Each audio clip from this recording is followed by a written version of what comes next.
Hello everyone, my name is Ryan Cam, and welcome to my 25 reviews of Christmas. It truly is the most wonderful time of the year, full of merriment and wonder. Whether you celebrate Christmas, Hanukkah, or anything else, I hope it is a wonderful time for you.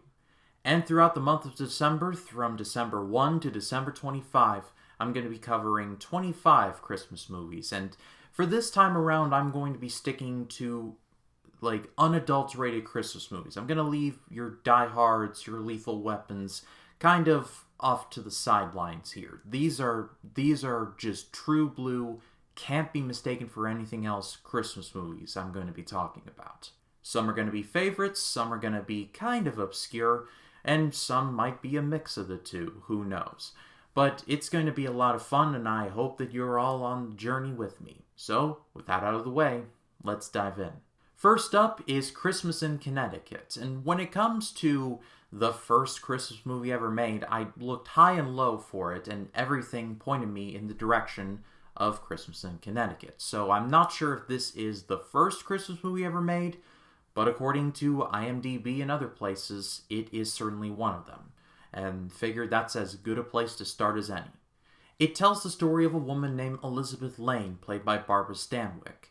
She runs a Giada De Laurentiis style food magazine where she talks about recipes and has constructed basically a dream scenario for her life. She works on a farm, she has these recipes, she's just become a mom. All's good, right? Well, there's a bit of a problem. See, Elizabeth Lane has none of these things. She can barely even fry an egg. But the magazine is doing so well that no one has really questioned it. Until one day when a letter is received from a wounded World War II soldier named Jefferson Jones, played by Dennis Morgan.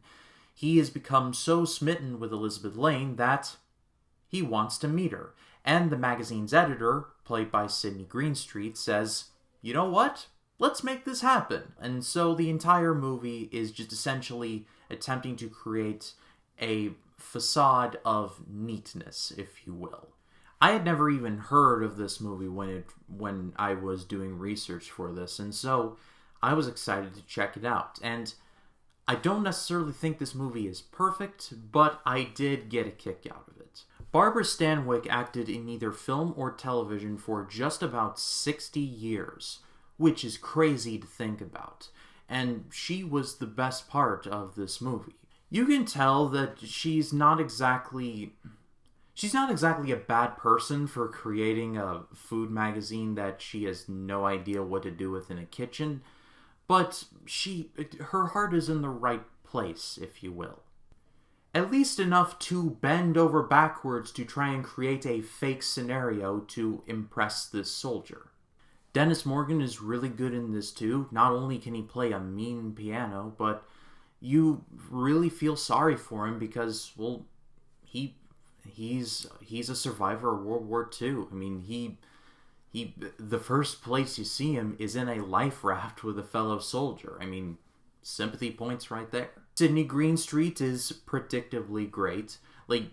Throughout the 30s, 40s, and 50s, Sidney Greenstreet was just everywhere. Not only was he friends with Humphrey Bogart in pretty much in all of his movies, but you would just find him randomly just in movies, and it's always nice to see. He plays the perfect, pretentious magazine editor who has no qualms about, approving something knowing that the person may or may not be fully prepared, because he's like, "I want you to make this," and Elizabeth Lane's like, "Well, I don't," and it's like, "Excellent, I expect to see the results," and it's just great stuff.